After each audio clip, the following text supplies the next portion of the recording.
یا ٹانگیں جو ہوتی ہیں وہ لٹکا کر نہ رکھے تاکہ اس کا قدرتی پریشر کم ہو، اور ٹانگوں کے ارد گرد اگر وہ تھوڑا سا تنگ کپڑا پہنے یا تنگ کپڑے سے باندھ دے اور ٹانگوں کو کوشش کرے کہ مسلسل اونچا رکھے تاکہ خون کا دباؤ جو ہوتا ہے وہ مریضوں سے نکل سکے. لیکن اگر لٹکی رہیں گی یا وہ کھڑا رہے گا تو پھر وہاں پہ پریشر بنا رہے گا اور اس کے جلدی ٹھیک ہونے کے چانسز کم ہو جاتے ہیں. اگر یہ بیماری حمل کے دوران ہو تو اکثر ڈلیوری کے بعد یہ خود بخود ٹھیک ہو جاتی ہے، لیکن اگر حمل کے علاوہ ہو تو پھر اس کے لیے ہمیں ٹریٹمنٹ کرنا پڑتا ہے یا مختلف ہدایات کے باعث تھوڑا سا آرام آ جاتا ہے. پلساٹیلا ہومیوپیتھی میں ایک ایسی دوا ہے جو کہ اس بیماری میں بہت کامیابی کے ساتھ استعمال کی جاتی ہے، اور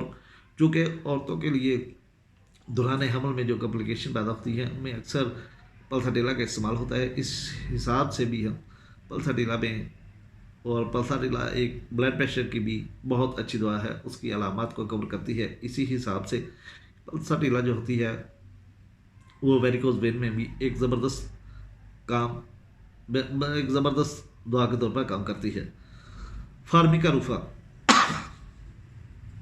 اگر اس بیماری کے ہمراہ مریض کو کمزوری کی شکایت ہو، یعنی کہ ویریکوز وین ہو اور ساتھ کمزوری ہو، تو اس کے ساتھ ساتھ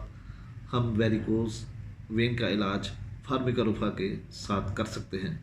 کلکیریا فلور، جیسے کہ آپ جانتے ہیں کہ ویریکوز وین جب ہوتی ہے تو اس کے اصل میں وین جو ہوتی ہے اس کا ڈائیمیٹر وہ بڑھ جاتا ہے، یعنی کہ اس میں الاسٹکسٹی کم ہو جاتی ہے. وہ بڑھ تو جاتی ہے لیکن واپس اتنی سکڑتی نہیں. اور کلکیریا فلور ہماری ایک ایسی دعا ہے کہ جسم میں جہاں بھی الاسٹکسٹی کم ہو، جو پٹھے یا جو سفنکٹر وغیرہ سکڑنے میں ناکام ہو جائیں، تو ہم وہاں پر کلکیریا فلور دے کر اسے واپس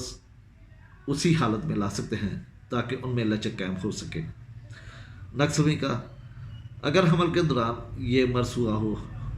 یا غیر فطری یعنی کہ عیاشی والی زندگی، پینا پلانا اور شراب نوشی اور بہت زیادہ مرغن غذائیں وغیرہ کھانے کی وجہ سے اگر یہ مسئلہ ہوا ہو تو نقصوی کا ایک اچھا کام کرتی ہے.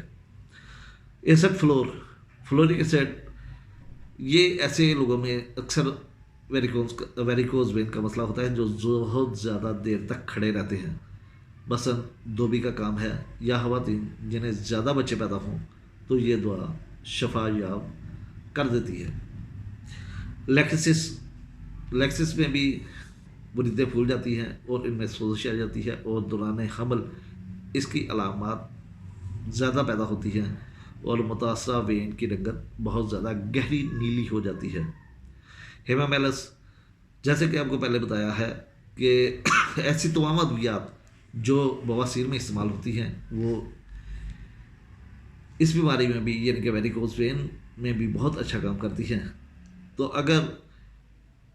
ہیمامیلس یہ عام طور پر مریض کو اندرونی طور پر استعمال کرائیں اور ساتھ ساتھ اس کی بیرونی طور پر مریض کے جسم پر جہاں پہ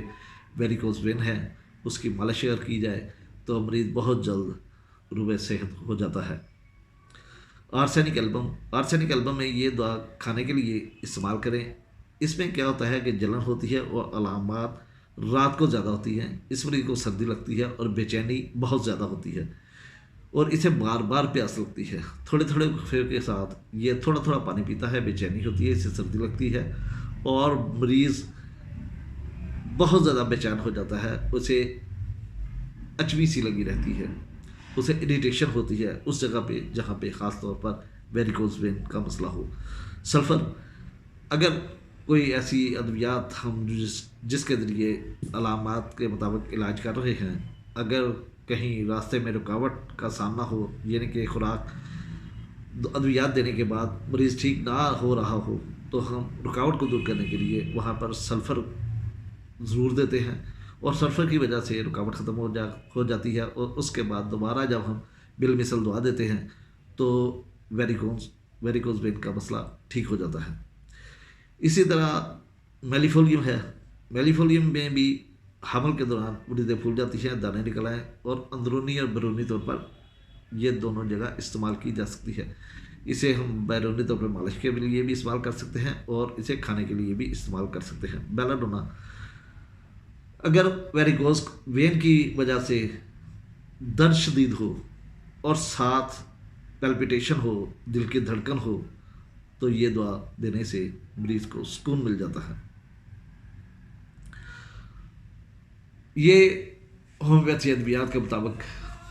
یہ چھوٹی سی ایک ویڈیو ہے جس کے ذریعے ہم یہ ویریکوز وین کا علاج کر سکتے ہیں۔ لیکن دوستو یہ تو ایک چھوٹی سی مختلف ادویات ہیں جس کی وجہ سے ہم نے تھوڑا تھوڑا تعارف کرایا، لیکن اگر اس کے ساتھ ساتھ کسی بھی دعا کا بیہیویئر نظر آ جائے، مینٹل سمپٹم نظر آ جائے یا اس کی کانسٹیٹیوشن مل جائے، تو پھر ہم ان دعاؤں کو چھوڑ کر جو اس کی کانسٹیٹیوشن ملتی ہے، جو کہ مینٹلی بیہیویئر کے ساتھ اس کی اٹیچمنٹ ہے، ہم وہ دعا دے کر مریض کو ٹھیک کر سکتے ہیں، جیسے کہ نیشیا ہے، جیسے کہ اسٹافیسیگریا ہے، جیسے کہ سیپیا ہے، جیسے کہ بیلسپرس ہے، یا پلاٹینا ہے۔ اگر اس کا بیہیویئر ان ادویات کے ساتھ میچ کرتا ہے تو ہم یہ دعائیں چھوڑ کر یہ مخصوص دعائیں جو اس کی کانسٹیٹیوشنل دعائیں ہوں گی ہم دے کر مریض کو شفا یاب کر سکتے ہیں۔ دوستو انشاءاللہ اگلی ویڈیو کے ساتھ پھر ملاقات ہوگی۔ اللہ حافظ، اللہ نگہبان۔